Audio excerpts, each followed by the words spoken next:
BMP TV Professional Update. Uwagani ndugu mtazamaji na msikivu wa BMP TV Online, mara tena tunazidi kukuletea update nono kabisa ambazo zinazidi kukufahamisha mambo ambayo yanazidi kuendelea katika Jamhuri ya Kidemokrasia ya Kongo. Na mimi ni Mr. Orange, kwa nasi mwanzo hadi mwisho kufahamu yanayojiri katika update yetu hii ya leo na BMP TV Online. Na huu ni muktasari wa habari. DRC yashinda kisiasa dhidi ya Rwanda. Kesi ya Constant Mutamba kufikishwa mahakamani. Kuna haya na mengineyo, kwa hiyo kuwa pamoja nasi ili kufahamu zaidi kwa undani. Kwa hiyo fanya kusubscribe, like pia na comment, na hivyo utakomentisha zaidi kwa sababu kila wakati utakuwa unapata update zetu za moto. Hii ni BMP TV Online, habari kamili. Karibu katika taarifa maalum kutoka Jamhuri ya Kidemokrasia ya Kongo. Serikali imetangaza kwa fahari kuwa imepata ushindi wa kidiplomasia katika mvutano unaendelea kati ya nchi hiyo na Jamhuri ya Rwanda. Kauli hiyo imetolewa na naibu waziri wa mambo ya ndani wa Kongo, Bi Eugenie Shiela Kamba, alipokuwa akizungumza na vikosi vya usalama jijini Kinshasa. Kwa mujibu wa Bi Shiela, ushindi huo wa kidiplomasia umefanikishwa kwa kiasi kikubwa kutokana na uongozi madhubuti na maono ya rais wa Jamhuri ya Kidemokrasia ya Kongo, Mheshimiwa Felix Antoine Tshisekedi Tshilombo. Akihutubia kwa maafisa wa polisi na vyombo vya usalama, naibu waziri huyo alisisitiza kuwa ushindi wa sasa si wa silaha bali ni ushindi wa hoja, hekima na diplomasia ya kimataifa. Bi Eugenie Shiela alinukuliwa akisema, "Tumeweza kushinda vita hii kupitia njia ya kidiplomasia. Huu ni ushindi mkubwa wa taifa letu na tunashukuru Mheshimiwa Rais Felix Antoine Tshisekedi kwa dira yake ya wazi, uwezo wake wa uongozi na juhudi zisizoisha za kuilinda heshima na maslahi ya jamhuri yetu katika jukwaa la kimataifa." Katika hotuba yake, Bi Shiela alieleza kuwa licha ya changamoto kubwa zinazolikumba eneo la mashariki mwa Kongo ambako makundi ya waasi yameendelea kulinda misimamo yao kwa kutumia nguvu, serikali ya Kongo haijachoka kutafuta suluhu za amani kupitia njia za kidiplomasia. Alibainisha kuwa juhudi hizo zimeanza kuzaa matunda huku jamii ya kimataifa ikiendelea kuunga mkono msimamo wa Kongo. Aiza aliwahimiza maafisa wa usalama kuendelea kuwa walinzi wa taifa kwa nidhamu, utihifu na mshikamano. Alieleza kuwa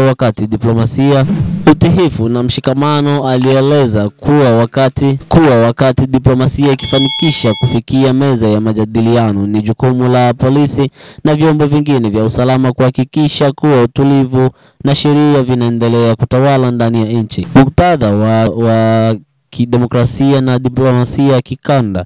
Taarifa hii imekuja wakati ambapo hali ya kisiasa na kiusalama katika maziwa makuu imeendelea kuwa ya wasiwasi, huku Rwanda ikishutumiwa kwa kuhusika na makundi ya waasi wanaofanya mashambulizi ndani ya mipaka ya Kongo. Hata hivyo, serikali ya Rwanda imekuwa ikikanusha vikali shutuma hizo.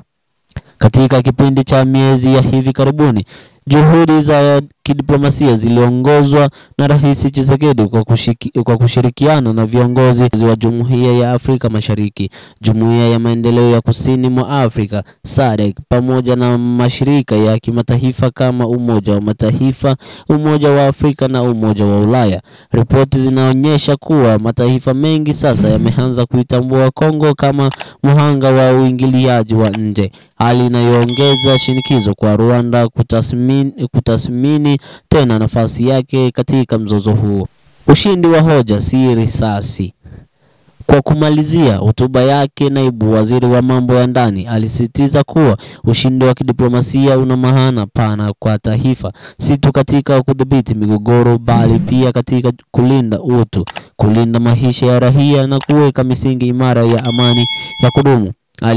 Aliwahimiza wananchi wote wa Kongo kuendelea kumuunga mkono Rais Tshisekedi na serikali yake katika jitihada za kudumisha mshikamano wa kitaifa.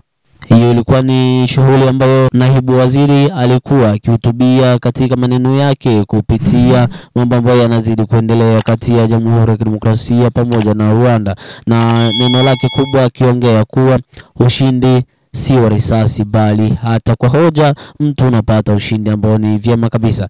Na hivyo tujielekeze Kinshasa. Katika taarifa muhimu ya kimataifa kutoka Jamhuri ya Kidemokrasia ya Kongo, mahakama ya juu ya nchi hiyo, yaani mahakama ya rufaa ya juu, imepanga kuanza kusikiliza rasmi kesi inayomkabili mwanasiasa mashuhuri Constantine Mutamba mnamo tarehe 9 Julai mwaka huu. Kwa mujibu wa vyanzo rasmi vya mahakama na taarifa zilizotolewa na mamlaka husika, kesi hii inahusisha masuala yenye uzito wa kisheria na kisiasa na imekuwa ikifuatiliwa kwa karibu na wadau mbalimbali wa haki za binadamu, wanasiasa, wanahabari na wananchi kwa ujumla. Kesi hii imepangwa kusikilizwa katika ngazi ya juu katika kabisa ya mfumo wa haki nchini Kongo, jambo linaloonyesha uzito wa tuhuma zinazomkabili Mutamba, ambaye amewahi kuwa mbunge, kiongozi wa chama cha upinzani na mwanasheria wa kujitegemea mwenye ushawishi mkubwa kwenye siasa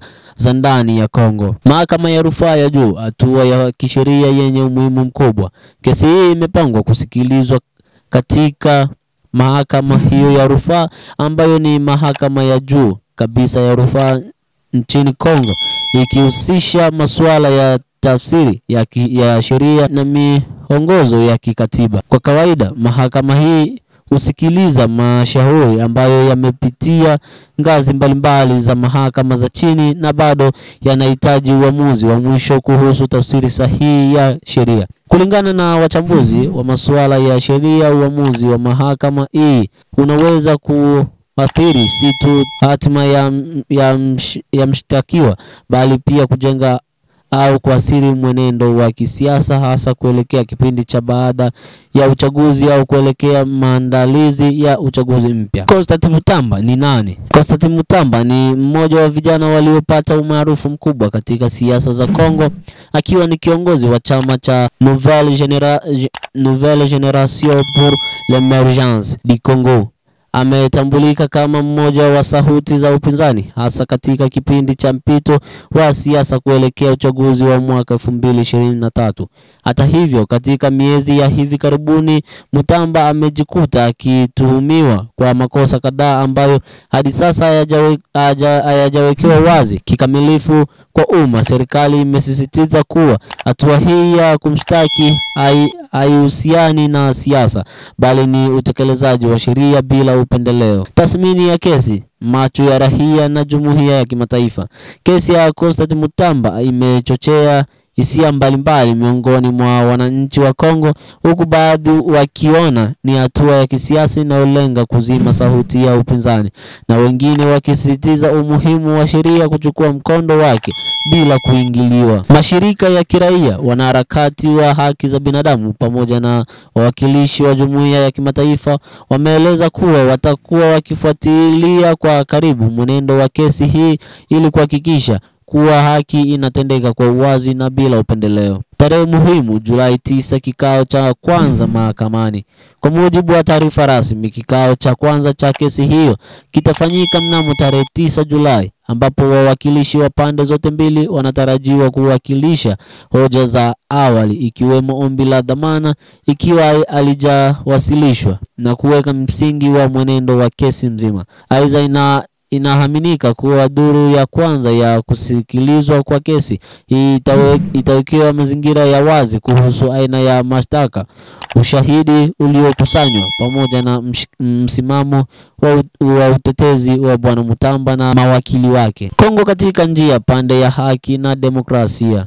Wakati taifa likielekea katika kipindi cha kisiasa chenye mvutano wa matumaini ya mageuzi, kesi ya Constantine Mutamba ni jaribio la kuonyesha kama taasisi za haki nchini Kongo zinaweza kufanya kazi kwa uhuru bila ushawishi wa kisiasa. Kama kawaida ya BMPTV Online itaendelea kukuletea taarifa kwa kina kuhusu kesi hii na maendeleo mengine muhimu ya kitaifa. Endelea kuwa nasi kwa taarifa za kuaminika mwanzo hadi mwisho, kwa sababu hapa ndiko ambako kunatoka update nono na ambazo zina uaminifu mkubwa katika jumuiya yetu hii ya sasa, katika duru hii ya sasa pamoja na BMPTV Online.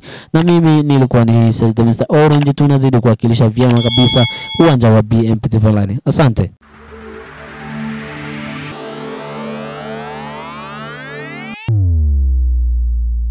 BMP TV Professional Update.